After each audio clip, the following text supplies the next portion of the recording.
사무엘상은 크게 세 파트로 나누어서 이해할 수 있습니다. 1장부터 8장까지는 마지막 사사이며 또한 선지자였던 사무엘에 대한 이야기를 중심으로 해서 기록하였다고 볼 수 있고, 그 다음에 9장부터 15장까지는 이스라엘의 초대 왕으로 세움받은 사울을 중심으로 해서 기록했다라고 말할 수 있습니다. 그리고 우리가 오늘부터 읽은 이 16장부터 앞으로 보게 될 31장까지는 통일 왕국의 대왕이 될 다윗을 중심으로 해서 이야기가 진행된다라고 말할 수 있습니다. 물론 16장 이후에 사울에 대한 이야기가 나오지 않는 것은 아니지만 사울이 중심이라기보다는 다윗이 중심이 되는 것이죠. 그리고 실제로 다윗이 왕이 되는 것은 사무엘 하로 넘어가서 실제로는 기록이 됩니다. 그래서 사무엘 상과 사무엘 하는 사실은 상하로 나누어 있지만 한 권으로 우리가 보는 것이 더 옳은 것이죠. 오늘 16장을 기점으로 해서 이제 사무엘서의 내용이 어떻게 전환이 되냐면 사울 왕의 통치권이 영적으로는 하나님의 정하심 속에서는 다윗에게로 이제 이양되는 과정입니다. 정식 통치권이 넘어가는 것은 사무엘 하러 가지만 하나님이 보실 때 이제 그 통치권은 이미 16장을 기점으로 해서 다윗에게로 넘어가는 거예요. 그래서 그 내용이 바로 오늘 본문부터 시작이 되는 것이죠. 여러분 이런 생각을 좀 해보실 필요가 있습니다. 만약에 사울이 초대 왕으로 세움받은 사울이 하나님의 뜻에 불순종하지 않고 하나님 보시기에 인정받을 만한 모습으로 통치를 했다면 어떻게 되었을까? 다윗이 왕이 되었을까? 이런 좀 의문을 갖는 사람들이 종종 있어요. 어떻게 역사가 흘러갔을지는 정확하게 알 수는 없습니다. 다윗으로부터 또 왕위가 또 이어져 갔을지는 사실은 아무도 알 수 없는 겁니다. 그런데 중요한 건 하나님의 약속은 예수 그리스도가 누구의 후손으로부터 나와요? 예, 다윗의 후손이지만 사실은 그 근본은 유다의 자손을 거쳐서 오는 겁니다. 역사 속에서 그것이 누구였어요? 그 중심에 다윗이 있었던 것뿐이죠. 그러니까 만약에 사울이 불순종하지 않았다면 폐위를 당하고 다시 왕이 세워지는 모습은 아니었을 거예요. 그렇죠? 그럼에도 불구하고 하나님의 뜻은 사실은 사울을 통해서 언약 구속의 역사가 이어지지는 않는 거죠. 그런 흐름을 좀 보셔야 돼요. 그래서 결국 사울은 하나님이 얘는 불순종할 거를 이미 아시고 사울을 불순종하게 내버려 두셨다. 여러분 이렇게 보지는 마시라는 거예요. 그렇게 되면 성경을 숙명론적으로 보게 됩니다.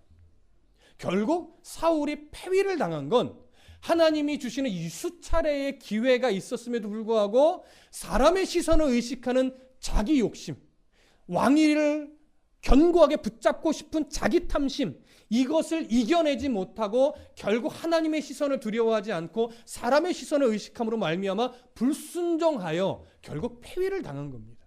그리고 그 폐위를 당함으로 말미암아 이제 하나님은 하나님이 보실 때 옳다라고 여겨지는 사람을 선택하여 왕으로 세우는데 그게 누구예요? 그게 바로 다윗인 것입니다. 오늘은 그렇게 사람의 시선을 의식했던 사울이 폐위되고 영적으로는 하나님이 시선에 옳은 다윗이 왕위로 세워지는 그 출발점에 있는 내용입니다. 그래서 오늘은 다시금 사명을 부여받고 일어서는 사무엘에 대한 이야기가 마치 서론처럼 오늘 진행이 될 것이고 다음 주부터는 다윗을 기름 붓는 내용으로 들어가게 될 것입니다. 자, 먼저 1절을 한번 읽어보시죠. 16장 1절입니다. 시작. 여호와께서 사무엘에게 이르시되 내가 이미 사울을 버려 이스라엘 왕이 되지 못하게 하였거늘 내가 그를 위하여 언제까지 슬퍼하겠느냐. 너는 뿔에 기름을 채워가지고 가라. 내가 너를 베들레헴 사람 이새에게로 보내리니 이는 내가 그의 아들 중에서 한 왕을 보았느니라 하시는지라. 우리가 15장에서 결국 아말렉과의 전쟁을 온전하게 수행하지 못함으로 말미암아 그리고 그 교만을 꺾지 못한 이유로 말미암아 사울이 사무엘의 입술을 통해서 폐위가 선언된 장면을 보았습니다. 그렇죠? 그러고 나서 시간이 얼마나 흘렀는지는 알 수 없습니다. 좀 얼마 지나지 않아서일 수도 있고 조금 시간이 어느 정도 흘렀을 수도 있겠죠. 근데 그 기간 동안 오늘 본문 1절을 보니까 사무엘은 사울이 불순종으로 폐위된 것에 대해서 매우 큰 슬픔에 젖어 있었던 것으로 여겨집니다. 근데 슬픔이 큰 정도가 아니라 영적으로 완전히 침체되어서 선지자로서의 역할을 잘 감당했어야 되는데 평소와 다름없이 해야 되는데 아마도 이 슬픔으로 인한 영적 침체로 인해서 선지자로서의 사명까지도 제대로 수행하지 못하고 있는 그런 상태였던 것으로 여겨집니다. 왜냐하면 오늘 1절에서요 하나님이 사무엘을 뭐 하셔요? 책망하시는 장면이 나와요. 네, 그 책망하시는 내용이 어떻게 되느냐? 이렇게 됩니다. 잘 들어보세요. 여호와께서 사무엘에게 이르시되 내가 이미 사울을 버려 이스라엘 왕이 되지 못하게 하였거늘 네가 그를 위하여 언제까지 슬퍼하겠느냐? 이렇게 책망하죠. 자, 그러면 사무엘 선지자가 지금 영적으로 슬퍼하며 영적으로 침체되어서 아무 일도 못하고 있었던 이유가 뭐예요? 사울이 폐위됐기 때문이에요. 자, 이 얘기는 뭡니까? 사무엘은 사울이 결국 사람의 요청에 의해서 세워진 왕이지만 그럼에도 불구하고 사울에게 기름 부은 자로서 사울이 끝까지 하나님 앞에 온전한 왕으로 서기를 정말 간절히 원했다는 얘기예요? 원하지 않았었던 얘기예요? 너무 원했었다는 얘기예요. 여러분, 우리는 사울에 대해서 좀 부정적인 선입견이 많으니까 너무 좀 나쁘게만 보는 시선이 있는데 사실 사무엘은요 사울에게 그래도 그 겸손함을 보고 사울이 통치를 잘하기를 하나님 앞에 버림받지 않기를 정말 통치를 잘해서 그래도 하나님의 인정을 받기를 너무 많이 원했습니다. 그 원함이 너무 컸었기 때문에 끝내 하나님 앞에 하나님으로부터 폐위를 당하고 자기 입술로 폐위를 선언하자 그는 마음이 너무 아팠던 거예요. 그래서 너무 슬픔에 젖었던 거예요. 근데 그 슬픔이 너무 크니까 영적으로까지 침체되었던 거죠. 근데 중요한 건 하나님이요 왜 책망하시는가를 좀 생각하셔야 돼요. 여러분, 사무엘의 영적 이 슬픔과 침체를 우리가 이해 못하지 않습니다. 무슨 말씀 이해되시죠? 여러분, 예를 들어서 여러분들이 저를 너무 믿으셨어요. 이태희 목사는 정말 하나님 앞에 순전한 목사일 거야. 표정이 순전한 목사일 거야. 이렇게 정말 굳게 믿고 함께 신앙생활을 10년, 20년, 30년 했는데 예를 들어 그럴 리 절대 없을 거예요. 그리고 있어서는 안 되고 제가 나중에 변절을 했어요. 그래서 막 욕심을 부리고 탐심으로 막 얼룩진 그래서 마치 하나님이 사울을 버렸듯이 저를 버린 게 느껴지는 거예요. 그래서 여러분들이 저랑 늘 나눴던 것처럼 아무리 저한테 권면을 제가 안 듣자 교회를 떠났어. 근데 교회를 떠날 수는 있는데 여러분 떠나고 나서 여러분 평상시와 다름없이 기쁨으로 신앙생활이 잘 될까요? 한동안 이태희 목사도 저렇게 되다니. 어쩌면 이 중에는 저로 인해서 신앙을 또 한동안 버리는 사람도 생겨날 수 있습니다. 무슨 말씀 이해되시죠? 저와의 관계에서도요. 제가 그렇게 무너질 때 여러분들에게도 영적 슬픔과 탈진이 일어날 수 있어요. 하물며 한 나라의 왕을 하나님의 이름으로 기름 부어 세운 왕인데 그 사람이 끝내 버림을 당했다면 사무엘이 이런 영적 슬픔과 침체가 되어 있었다는 걸 사실 이해할 수 있습니다. 충분히. 그런데 이제 우리가 생각해야 될 문제가 나와요. 하나님은 왜 책망하실까? 이 부분을 생각하셔야 되는데 책망의 내용이 뭐라고 하냐면 잘 들으세요. 내가 이미 사울을 버려 이스라엘 왕이 되지 못하게 하였거늘 네가 그를 위하여 언제까지 슬퍼하겠느냐. 풀어서 말씀을 드릴게요. 풀어서 말씀드리면 이런 의미예요. 잘 들으세요. 하나님이 사무엘에게 이렇게 책망하시는 거예요. 내가 공의롭게 판단하여서 사울을 버려 폐위를 시켰는데 네가 나보다 공의로운 자처럼 슬픔에만 빠져 있는 것이 옳으냐? 이 얘기를 하는 거예요. 여러분 이게 무슨 말씀인지 이해되세요? 우리가 때로는 이런 실수를 범해요. 마치 어떤 내가 이해하지 못하는 상황이 내 눈앞에 펼쳐지면 내가 하나님을 판단해요. 뭐라고요? 하나님 너무하신 거 아니에요? 하나님 왜 이러세요? 하나님 내가 뭐 잘못했어요? 하나님 이건 아니죠. 라고 항변한단 말이에요. 하나님이 때로는 그걸 들어주시긴 해요. 그래서 우리를 뭐야 이놈? 버릇없이 이렇게 반응하시지는 않는데 그걸 냉정하게 바라보면 그 항변 속에는 내가 하나님보다 의롭다라는 거예요. 어떤 상황을 놓고 볼 때 하나님이 가장 공의롭게 보시고 공의롭게 판단하시고 그 상황을 이끌어 가시는데 우리는 내 이해에 안 맞으니까 그리고 내게 손해가 되니까 또 내가 아프니까 자꾸 하나님 앞에서 그 상황을 놓고 하나님 너무하세요. 하나님 공의로운 하나님 맞아요?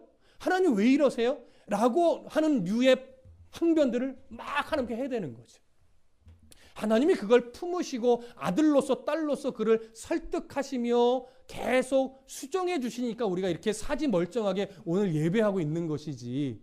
무슨 말씀 이해되세요? 하나님이 공의로 모든 순간을 판단하여 잘못됐을 때 팔이 잘못하면 팔을 찍어내고 계속 말하려니까 잔인해질 것 같아가지고 만약에 그런 하나님이셨다면 우리는 여기 지금 정상적으로 이렇게 앉아서 예배 드릴 수 없었을 겁니다. 지금 사무엘에게 하시는 책망은 그런 책망이에요. 우리도 늘 또 수시로 종종 범하는 실수가 이런 류의 실수입니다. 하나님을 신뢰한다는 게 뭡니까? 내가 이해 안 되고 내가 볼 때 하나님이 너무하시다고 여겨져도 하나님의 뜻이 있으실 거예요. 공의로운 하나님이시잖아. 이삭을 아브라함 때 이야기처럼 이삭을 죽여도 살리셔서 그 약속을 이루어 가실 하나님이시잖아.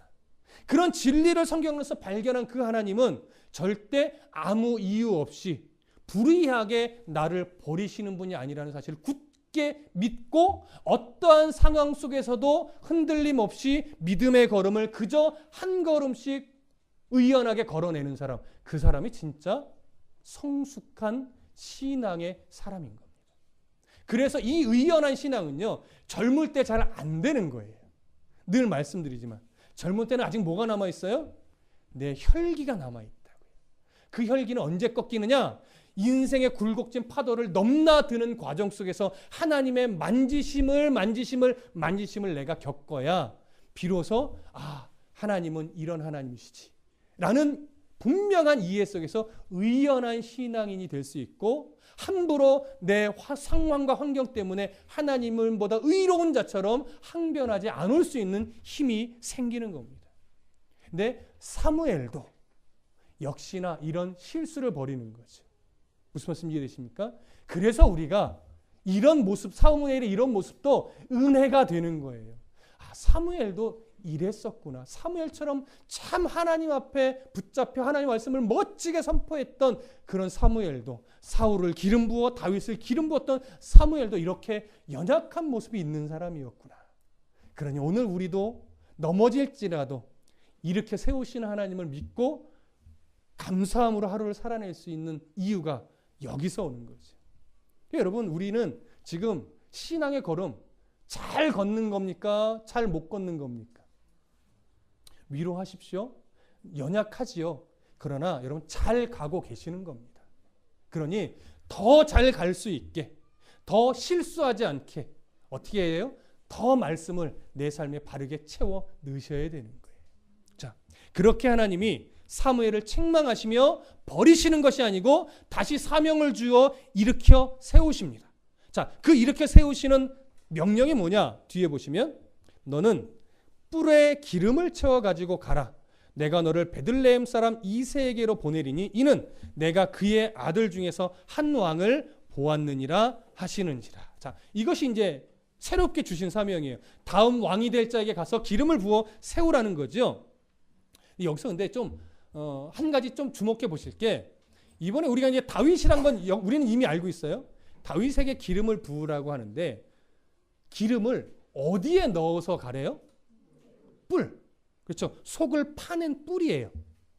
그럼 여러분 기억나시는 분이 있을지 모르겠는데 사울 때는 머리에 기름 부으라고 명령하실 때 어디에 기름을 담아가라 했을까요?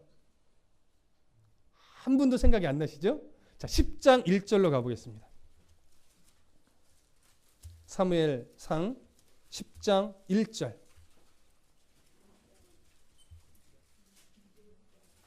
사무엘상 10장 1절.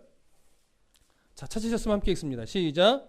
이에 사무엘이 기름병을 가져다가 사울의 머리에 붓고 입맞추며 이르되 여호와께서 네게 기름을 부으사 그의 기업의 지도자로 삼지 아니하셨느냐. 자, 사울에게 기름 부을 땐 뭘 사용했어요? 기름병. 다윗에게 기름 부을 땐 지금 뭘 사용하라고 해요? 뿔. 어떤 게 더 고급한 걸까요? 함정에 빠지셨습니다. 뭐가 더 고급스럽고 귀한 거다라고 비교할 수는 사실은 없는 거예요.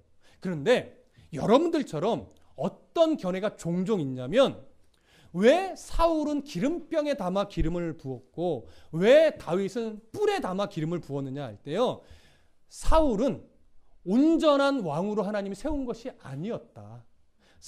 다윗이 오히려 온전한 왕으로 세움받은 거다. 왜요? 기름병이 아니라 뿔에 담아서 했지 않느냐. 뿔이 훨씬 더 하나님 앞에 온전한 기름 부음이다 라고 말하는 견해가 종종 있어요. 그런데 좀 전에 얘기했지만 일단 사무엘이 사울을 보는 시선에서 보면 사울을 대할 때 이미 온전하지 않은 왕으로 대했습니까? 사무엘이? 아니에요. 온전한 왕이 되기를 정말로 소망하면서 말씀도 주고 권면도 하고 안타까워하고 지금도 여전히 너무나 슬퍼했었잖아요. 자, 그러면 하나님은 사울을 대할 때 한꺼풀 깔고 대하셨나요? 얘는 어차피 날 버릴 인간이야 이런 식으로? 여러분, 아니란 말이에요. 하나님이 이미 수차례 기회를 줬어요. 블레셋과의 전투에서 한번 버림을 당했을 때도요, 23년이 지나서 다시 기회를 주잖아요. 아말렉의 헤렘의 심판을 선언해 주시면서. 그때도 우리가 봤죠. 마지막으로 하나님은 사울을 버린 것 같았지만 버리지 않으셨다고. 또 기회를 주셨다고. 다만 사울이 스스로의 욕심 때문에 기회를 안 붙잡은 것뿐이란 말이에요. 그런 것을 볼 때 하나님은요, 사울이 사람에 의해 세워진 왕이었음에도 불구하고 사울을 한꺼풀 깔고 볼지 않았단 말이에요.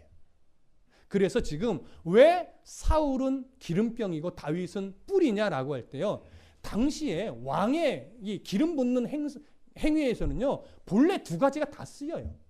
기름병도 쓰이고 뿔도 쓰이는데 지금 다르게 쓰이는 것은 아마도 이렇게 보는 것이 건강한 이해일 것으로 봅니다. 뭐냐면 하나님이 다윗은 사울이 실패했던 것처럼 실패한 왕이 되지 않게 하나님이 그를 끌어가겠다라고 하는 의지를 뿔에 표현한 것으로 보는 것이 오히려 더 적당할 겁니다. 굳이 비교하자면 무슨 말씀 이해되시죠? 이거는 뭔가 우월함의 비교, 긍정과 부정의 비교를 위해서 다른 병을 쓴 거는 아니라는 것, 이런 그런 이해를 가지셨으면 좋겠어요. 그렇게 해서 뿔에 기름을 담아 가지고 가라고 합니다. 자, 그런데 어디에 있는 누구에게 가래요? 베들레헴에 있는 사람 이새에게 가라고 합니다. 자, 그럼 저를 보십시오. 베들레헴, 우리는 익숙한 지명입니다. 기본적으로 여러분 베들레헴 하면 딱 누가 떠오르십니까? 예수님이 태어나신 곳. 요한복음할 때도 나누었지만 자라신 곳은 어디죠? 나사렛. 그래서 고향하면 베들레헴도 고향이고 나사렛도 고향이지만 복음서 저자는 주로 고향을 어디로 봤다고요? 주로 나사렛으로 보셨다라고 하는 것, 이해를 우리가 상식적으로 나눴었어요. 자, 그러면 베들레헴은 우리가 예수님이 태어나신 곳으로 충분한 이해가 있는데 당시는 어떤 이해를 갖고 있느냐? 일단 베들레헴은 유다 지파에 속한 지역입니다. 유다 지파, 남쪽이죠. 유다 지파에 속한 지역이고 사무엘의 고향인 라마를 기준으로 보면 남쪽으로 한 18km 정도 떨어진 곳이에요.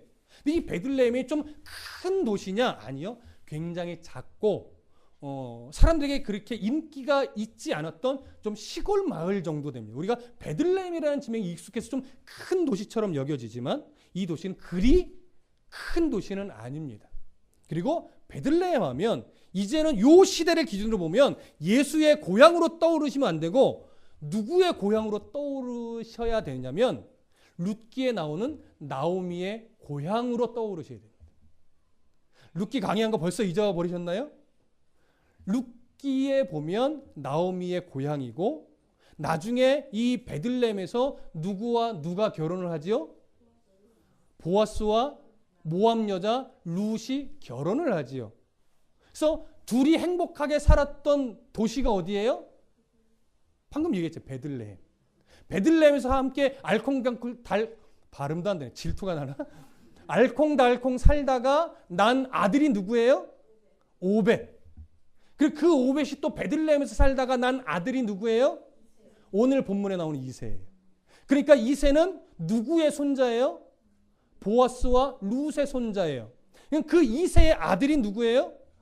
다윗이에요. 그럼 다윗은 보아스와 룻의 뭐가 되는 거예요? 증손자가 되는 거예요.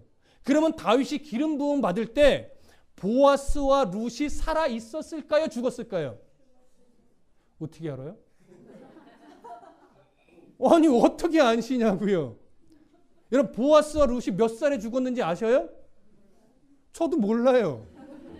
그러면 오늘날 증손자를 못 보는 할아버지 할머니가 많습니까? 이렇게 말하면 좀 통계치를 모르니까 안 되겠다. 오늘날은 증손자까지 보는 할아버지 할머니가 꽤 있지요. 그렇죠? 당시에는 있었을까 없었을까요? 불가능해요? 있었을 수도 있지요. 있었다고 단정할 수는 없잖아요. 다윗이 기름 부음 받을 때 룻과 보아스가 살아 있었을 가능성이 있어요, 없어요? 근데 살아 있다고 단정하면 돼요, 안 돼요? 근데 죽었다고 단정해도 돼요, 안 돼요? 안 돼요. 무슨 말씀 이해되세요? 우리는 룻과 보아스, 다윗 거의 연결을 못 시킵니다. 동시대라고 생각 못 합니다. 그런데 가만히 따져보면 다윗이 기름 부음 받을 때 룻과 보아스는, 나오미는 죽었을 가능성이 많지요. 근데 룻과 보아스는 살아서 그 장면까지 보았을 가능성도 충분히 있습니다. 억지인가요? 맞나요? 예, 그렇게 보셔야 돼요. 그래야 이 성경이 재밌어지는 거예요. 충분히 가능성이 있습니다. 다만 성경이 중요하지 않기 때문에 굳이 기록을 안 했을 뿐이에요. 자, 베들레헴은 바로 이런 배경을 가지고 있는 곳입니다. 그러니까 베들레헴의 느낌이 달라지죠. 자, 근데 그렇게 베들레헴의 이새의 집에 가라. 거기에 아직 다윗은 꺼내놓지 않는 거예요. 거기에 가면 내가 한 왕을 보았다 이렇게 말합니다.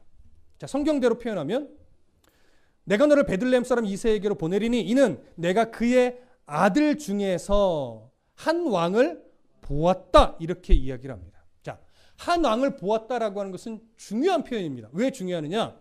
사울 왕은 누구의 시선에 볼 때 왕 같다라고 여겨지는 사람을 왕으로 생각, 이게 말이 돼요 지금? 제가 지금 말이 꼬였죠? 사울은 사람의 눈으로 보기에 왕 같은 사람이었어요. 그래서 세움받은 거예요. 키도 크고 얼굴도 잘생기고. 그렇죠? 그런데 그와 달리 사울이 사람의 시선에 의해 세워진 것과는 달리 이번 세울 왕은 하나님이 어떤 왕이 하나님 보시되 부합한가를 두루 살펴보다가 이새의 집안에 있는 한 사람에게 시선이 뭐한 거예요? 꽂히신 거예요. 이건 우리식 표현이에요. 사람식 표현이에요. 하나님이 진짜 막 이렇게 살펴보다가 아무도 없네 하다가 여기 하나 있네 이랬다는 건 아니고 사람식 표현으로 지금 표현하는 거예요. 두루 살펴보다가 이새의 집안에서 하나님의 시선에 부합한 한 사람을 발견했다는 거죠. 그러니 그에게 가서 기름을 부으라는 거예요. 그러니까 사울과 지금 기름 부음을 받은 다윗에게 있어서 가장 큰 차이는 뭐냐면 사울은 사람 눈에 보기에 적합한 왕, 이 다윗은 하나님이 보실 때 적합한 왕. 이 두 가지 차이를 드러내기 위해서 오늘 성경이 하나님이 이새의 집 안에서 아들 중에 한 왕을 뭐 했다? 하나님이 보았다라는 표현을 쓰는 거예요. 그래서 이 표현이 매우 중요한 표현입니다. 하나님의 선택이 강조된 표현. 이해되시죠? 자, 이런 사명을 이제 사무엘이 받았습니다. 사무엘이 이제 내가 어리석은 슬픔에 빠져 있었구나. 정신 차리고 하나님이 이 두 번째 사명을 딱 줬을 때 이제 사무엘이 어떻게 반응해야 될까요? 하나님 죄송합니다. 제가 하나님보다 공의로운 척하며 슬픔에만 빠져 있었네요. 이 명령 제가 잘 수행하겠습니다. 이렇게 반응하는 것이 우리의 기대입니다. 당연히 그래야만 하지요. 근데 사무엘이 정말 그렇게 반응했는가? 2절 보십시오. 2절 함께 읽습니다. 시작. 사무엘이 이르되 내가 어찌 갈 수 있으리까? 사울이 들으면 나를 죽이리이다 하니 여호와께서 이르시되 너는 암송아지를 끌고 가서 말하기를 내가 여호와께 제사를 드리러 왔다 하고. 사무엘이 어떻게 반응해요? 하나님, 무슨 말씀인지는 알겠는데요, 제가 지금 다음 왕을 세우려고 기름 부으러 갔다가는 이 소식을 사울이 듣고 날 죽이려 할 텐데 제가 어떻게 갑니까? 저 그거 무서워요. 이 얘기를 하는 거예요. 여러분, 사무엘이 아말렉과의 전쟁에서 불순종한 사울에게 왔을 때 무슨 말씀을 했어요? 순종이 뭐보다 낫다? 제사보다 낫다. 이렇게 강력하게 선교하고 패위를 선언하고 뒤돌아서서 갔던 인물이에요. 순종이 제사보다 낫다를 강력하게 선포했던 이 사무엘이 오늘 뭘 두려워해요? 사울이 알면 나 죽일 텐데 내가 어찌 갑니까? 나 무서워요. 이 얘기를 하는 거예요. 여러분, 속상한 게 아니라 은혜가 되지 않습니까? 왜 은혜가 될까요? 아, 사무엘도 이렇게 겁이 있었구나. 두려워했었구나. 사무엘도 역시 연약한 죄인이지만 하나님은 끝내 그를 쓰시는구나. 그러니 우리도 버림받지 않고 쓰일 수 있는 거예요. 여러분, 그런 여러분 괜찮아요. 어제 좀 하나님 보시기에 부끄럽게 살았습니까? 괜찮아요. 왜요? 하나님 사무엘을 다시 세우셨던 것처럼 우리 또 세우실 거거든요. 우리에게 또 일어나. 너 왜 나 신뢰하지 못하고 이렇게 넘어져 있어? 일어나. 그래서 날 또 이렇게 세워서 믿음의 걸음 걷게 하실 거거든요. 그게 하나님의 섭리. 안 버리세요.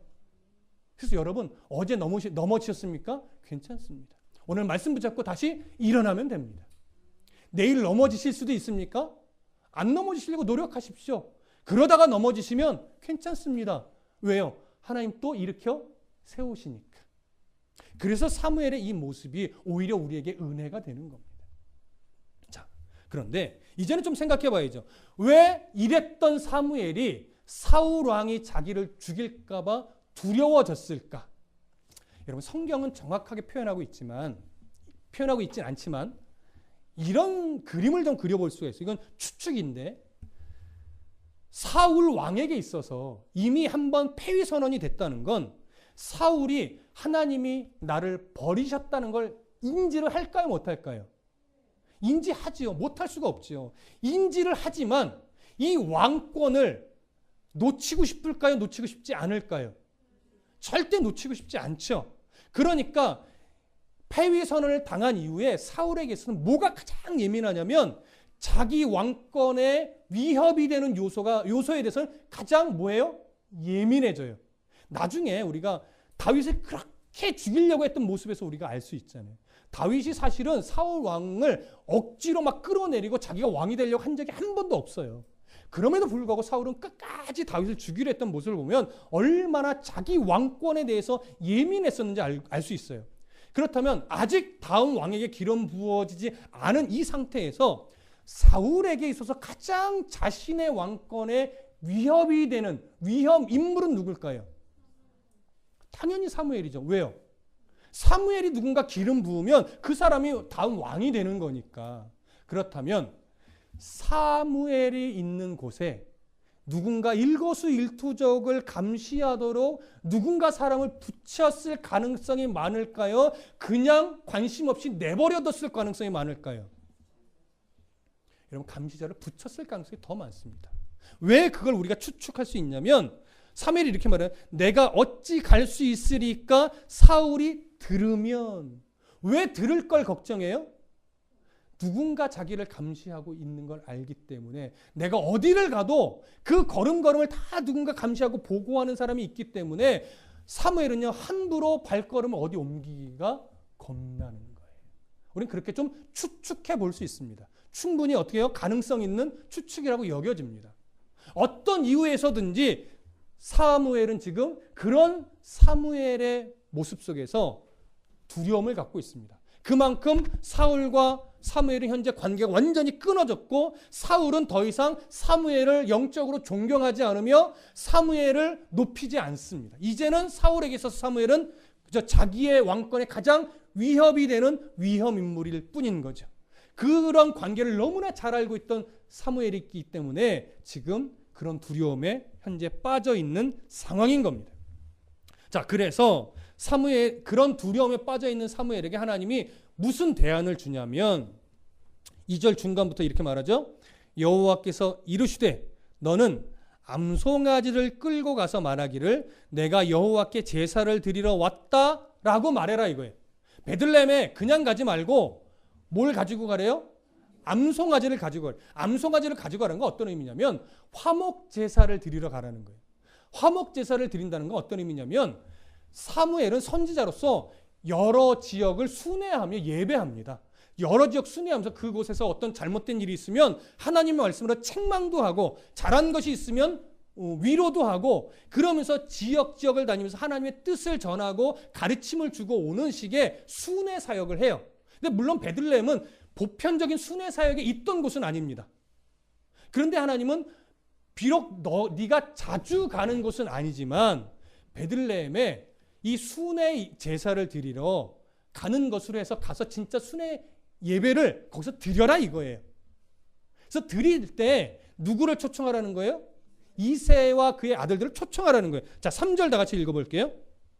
함께 읽습니다. 시작. 이새를 제사에 청하라. 내가 네게 행할 일을 가르치리니 내가 네게 알게 하는 자에게 나를 위하여 기름을 부을지니라. 자, 가서 정식으로 그냥 예배를 드려. 그럴 때 드릴 때 그냥 드리지 말고 어차피 화목제사니까 화목제사는 주변의 사람을 초청할 수가 있어요. 그래서 누구를 초청하냐? 이새의 가족들을 초청해.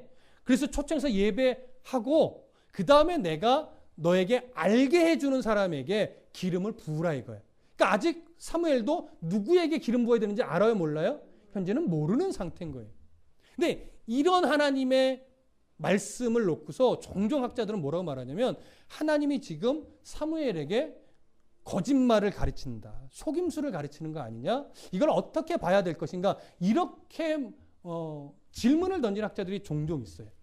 여러분, 하나님이 지금 사무엘에게 어떻게 하면 사울을 속일 수 있을지 그 속임수를 가르치는 걸까요? 그런 의미가 아니에요. 야, 어차피 사울을 속이려고 하지 마. 그냥 너 선지자니까 넌 선지자로서 가서 제사만 드려.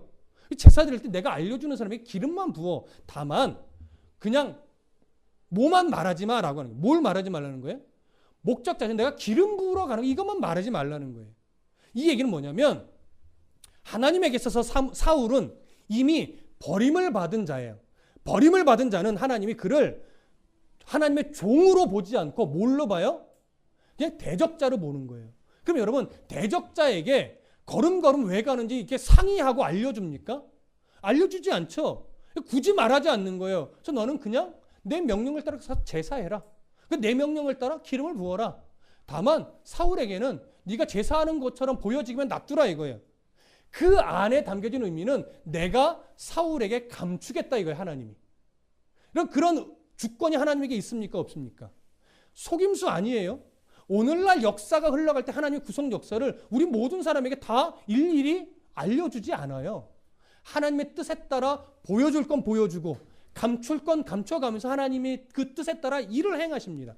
지금 사무엘이 베들레헴에 가서 제사하며 기름 붓는 것도 그런 하나님의 역사 속에 있는 것이고 모든 사람이 굳이 밝힐 이유가 없는 일이에요. 그래서 이건 속임수가 아니라는 것, 거짓말을 가르치는 것이 아니라는 거 여러분 명확하게 이해를 하시고 그 다음에 우리가 이제 오늘 마지막으로 한 가지 주목해서 봐야 될 게 뭐냐면 3절 끄트머리 이렇게 말합니다.